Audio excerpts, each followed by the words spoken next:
It's election week, and that is the perfect time to discuss the intersection of love, politics, and scandal.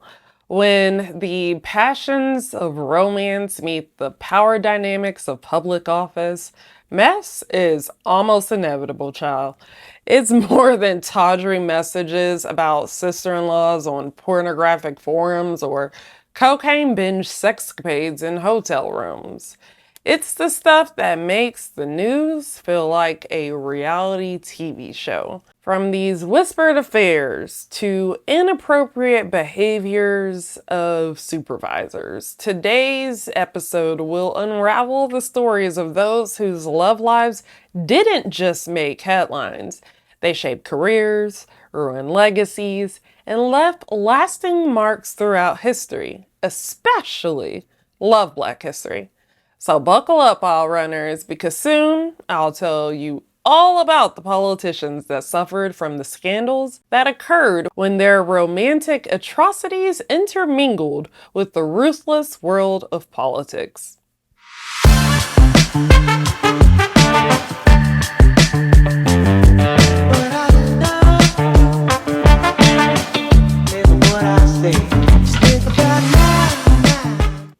Welcome to another episode of I'll Tell You What, the podcast that's all love, Black history.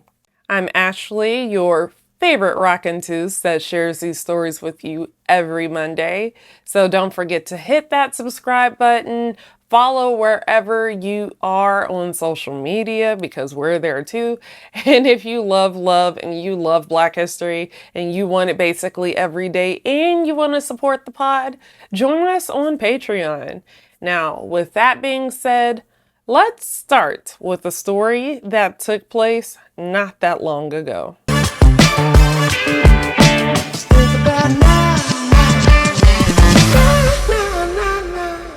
In the middle of his 2012 presidential campaign, several women came forward to share the inappropriate behavior of Republican candidate Herman Cain that occurred while he was the CEO of the National Restaurant Association.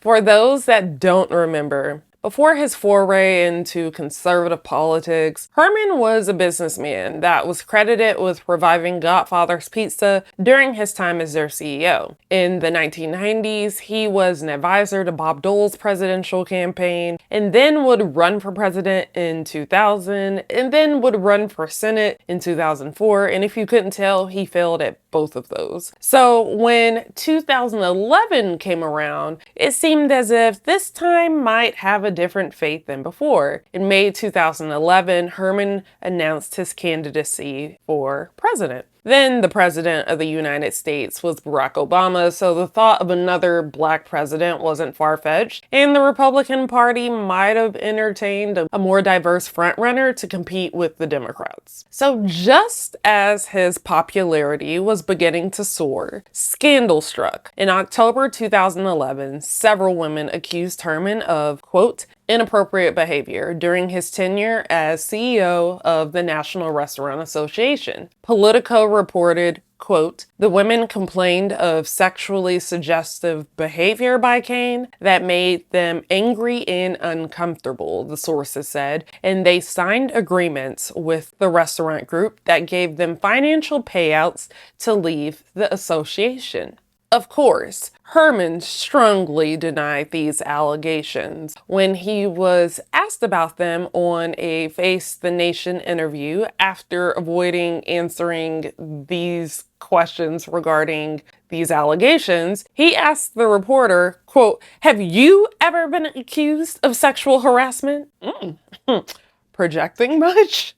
However, the accusations did not fade away. A month later, a former co-worker, Sharon Bialek, came forward with specific allegations, recounting that Herman had made unwanted advances, even describing an instance where after asking him for career advice, she said he allegedly, quote, put his hand on my leg under my skirt and reached for my genitals. She also said he, quote, grabbed my head and brought it towards his crotch. Sharon did not want to engage in this at all, but it seems that disappointed him. Sharon said he said to her, quote, "You want a job, right?" With this story becoming public, Herman continued to deny the accusations, dismissing them as part of a quote, witch hunt aimed at tarnishing his image. The impact on his campaign was swift and severe, as you can imagine. Like a football team that started 2-0 and lost 7 straight games, Herman, who was once considered a contender, saw his poll numbers drop as the media focused more on the allegations than his policies. Even some of his supporters grew cautious, and political analysts observed that his campaign had shifted from discussions on the issues to relentless damage control. Yikes. It only got worse from there, y'all. At the end of November 2011, a woman named Ginger White came forward to share that she had a decade-plus long affair with Herman, who was married to his wife Gloria since 1968. He naturally denied this as well, saying she was a, quote, friend and nothing more. When Gloria was asked about this in a Fox News interview, she said that, quote, "This isn't Herman." She also went on to say, quote, "I know the person that he is, and I know the person that they were talking about. I don't know who that person is. And we've been there for 43 years. And if I haven't seen parts of that person in 43 years, I don't think I'm that simple that I would miss something that significant." So while his wife did not believe the allegations, the media outlets and the public speculated on the strain that these allegations must have placed on their marriage. Political scandals obviously have a way of testing marriages, and although Gloria stood beside him, the toll of the scandal undoubtedly impacted them. Ultimately, the allegations led Herman to suspend his campaign in December 2011, marking a dramatic end to a once promising political journey. Now, these accusations didn't just shift the trajectory of his political aspirations, they raised profound questions about the personal costs families endure in public life. Now, let's discuss a political scandal that took place in Detroit.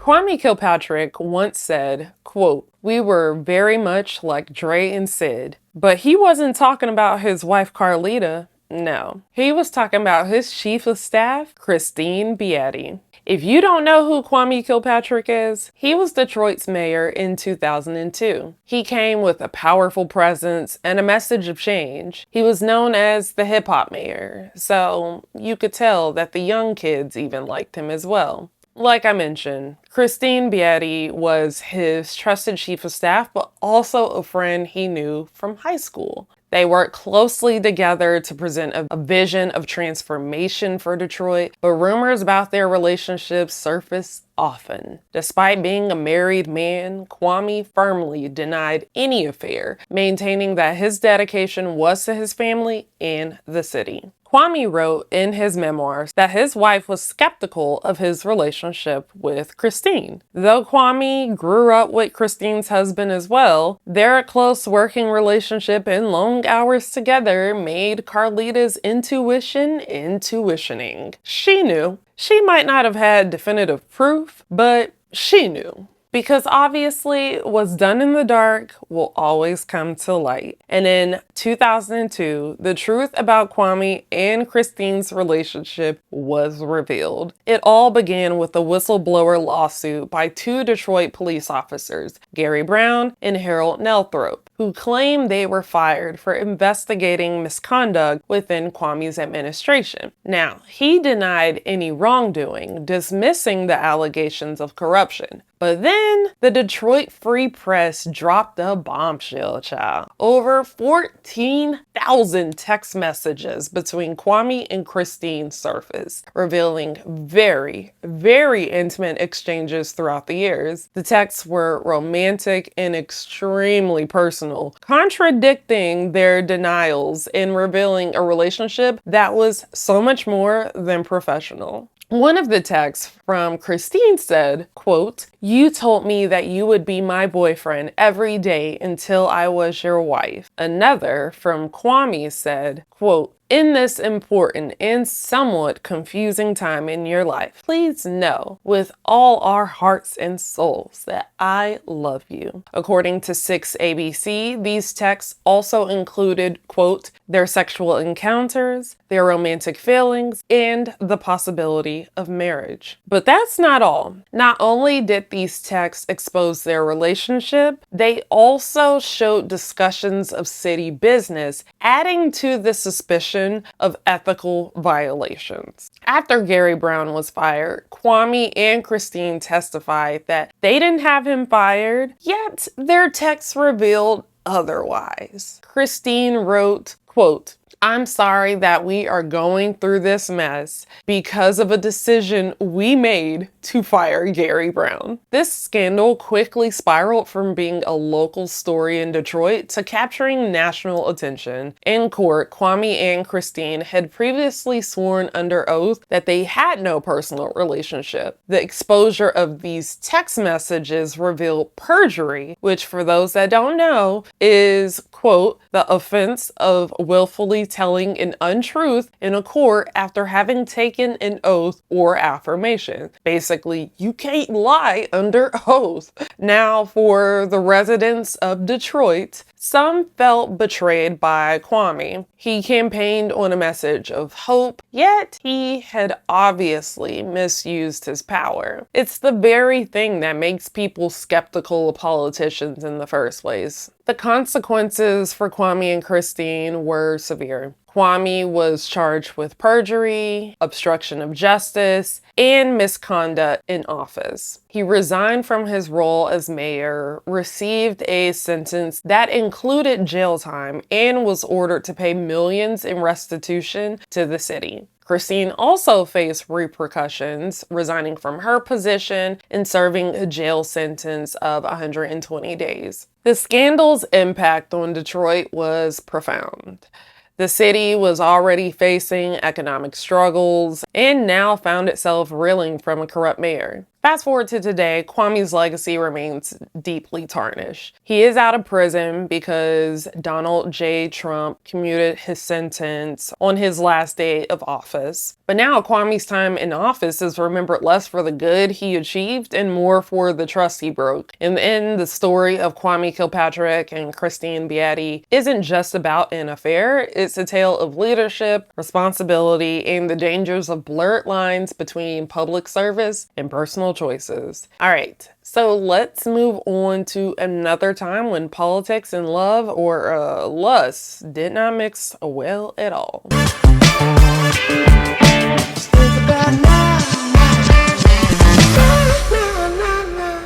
Let me ask you this. How does the legacy of a civil rights leader change when faced with scandal? And what do you know about Representative John Conyers? First, let me tell you about him. John Conyers was a powerhouse in Congress, serving from 1965 until he resigned in 2017. Now, please realize this was over 5 decades, which made him the longest serving representative at the time. That's Black history. Known as a founding member of the Congressional Black Caucus, John spent decades championing civil rights, most notably advocating for a Martin Luther King Jr. holiday and addressing systematic injustices in America. But as his career was coming to an end, John's legacy got messy, entangled with accusations that cast a large shadow over everything he had accomplished. In late 2017, BuzzFeed News wrote that, according to several former staffers, John, quote, made sexual advances to female staff that included requests for sex acts, contacting and transporting other women with whom they believe Conyers was having affairs, caressing their hands sexually, and rubbing their legs and backs in public. At first, John denied these allegations. However, he later acknowledged a settlement in one case, which, to a lot of people, settlements mean there's some truth to the allegations. So this revelation only intensified public scrutiny and demands for action. The settlement, combined with the growing number of claims, amplified calls for his accountability accountability, especially amid the larger Me Too movement that was sweeping the nation at the time. The allegations brought immense pressure for him to step down, and in response, he did, stepping down as the ranking member of the House Judiciary Committee. Within weeks, as calls from other political leaders like then House Minority Leader Nancy Pelosi mounted, John retired from Congress, ending over 50 years in office. Once a symbol of progress and integrity, his career closed on a controversial note, leaving a complicated legacy that blurred his contributions. Now, beyond public life, these allegations were tied to John's marriage to Monica Conyers, a former Detroit City Council member who had faced public scrutiny of her own. In 2010, she served time for a bribery scandal, which had already introduced challenges to their marriage. According to that same BuzzFeed article I was talking about earlier, John, quote, began aggressively acting out his sexual harassment behavior following his wife's conviction. Although Monica stood by her husband in the face of the harassment claims, close sources noted the strain it placed on their relationship. Monica filed for divorce in 2015, but then almost a year later, they decided to renew their vows. Mind you, this was before the news of these accusations were public, so, child, I guess. Ultimately, John Conyers' story serves as a reminder of how scandals can tarnish all the good you've done. While his role in civil rights and politics was monumental, the allegations against him reshaped his legacy. But y'all, we're not done yet. I have 2 more political scandals to remind y'all of.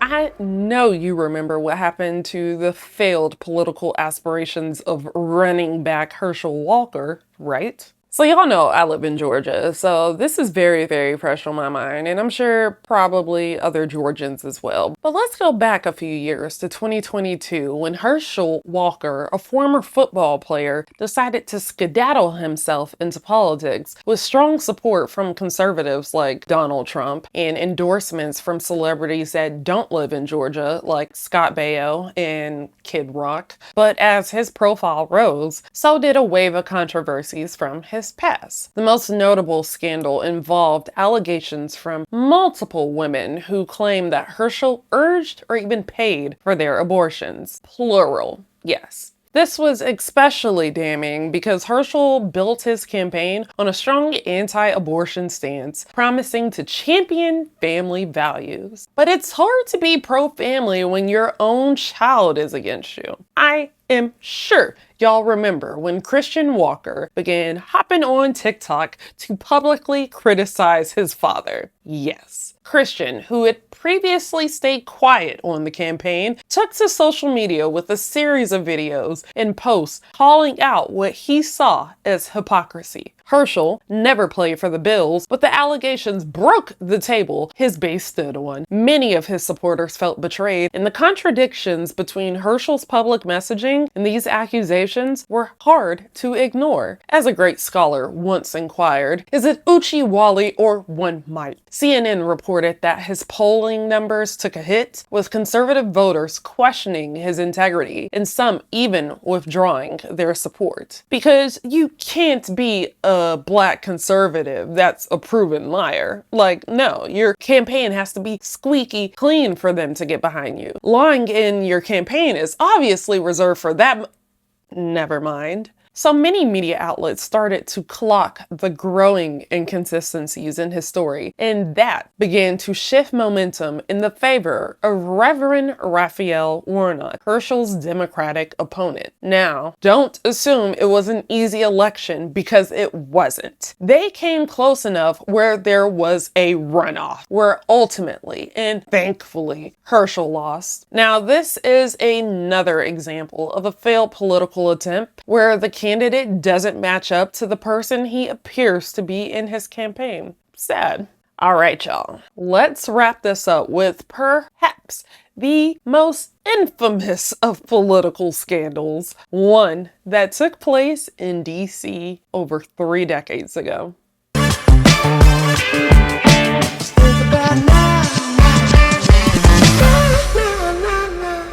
Bitch set me up. up," Mayor Marion Barry exclaimed that fateful night on January 18th, 1990. Now let's go back. Marion had been a towering figure in DC politics. His charisma and commitment to the Black community earned him an immense amount of respect and loyalty from many. But behind the scenes, Marion was grappling with personal issues, including allegations of substance abuse that had shadowed his political career for years. Despite the whispers, he continued to hold his place as one of the city's most powerful figures until one night changed it all. The FBI sting was a carefully orchestrated operation. For months, federal investigators had gathered evidence hoping to catch Marion in possession of drugs. On that January night, Marion was lured to the Vista Hotel by Hazel Rashida Moore, who was working with the FBI. Now, this was his ex-girlfriend, side piece sort of thing,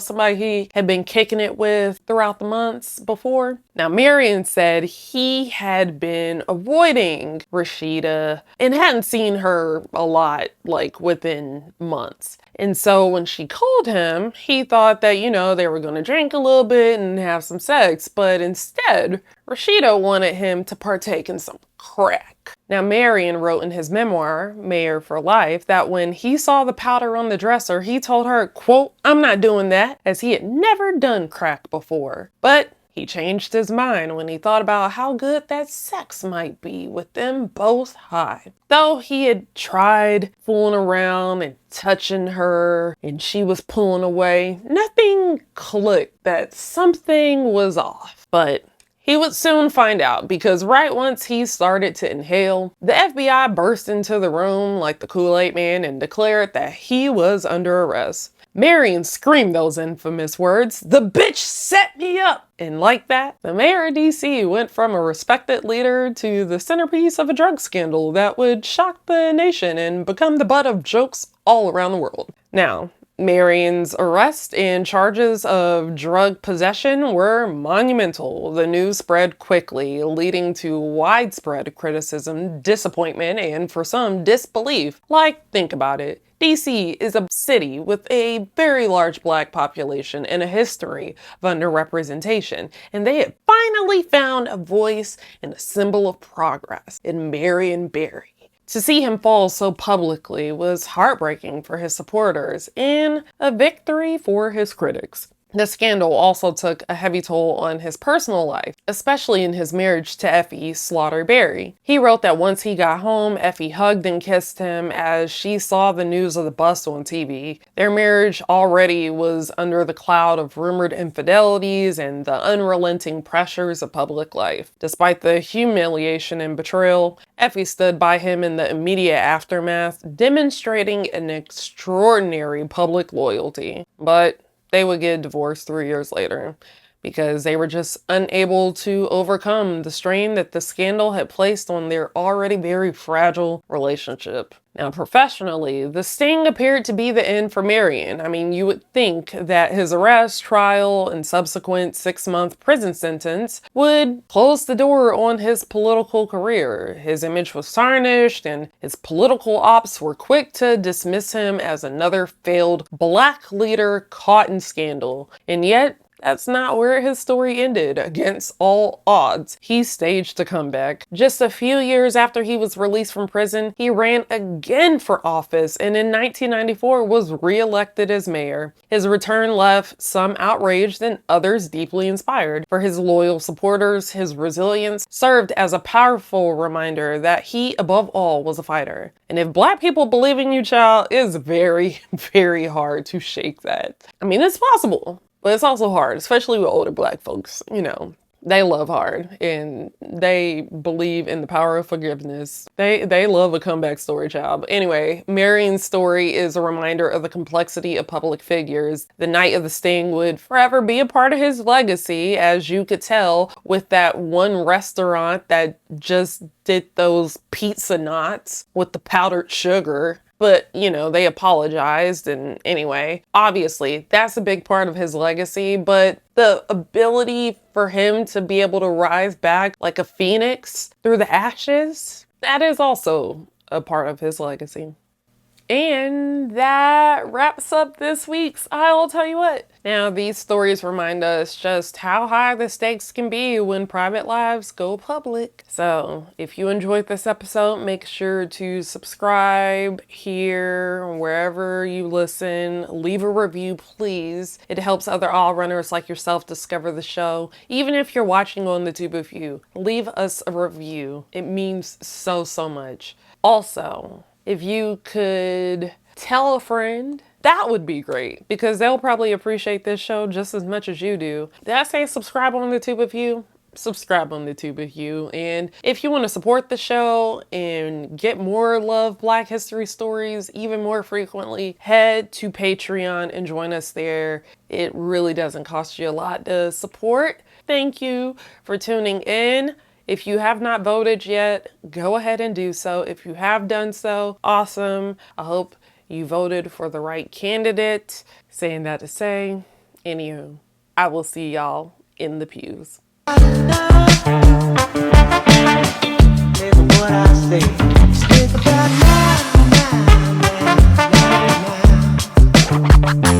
say.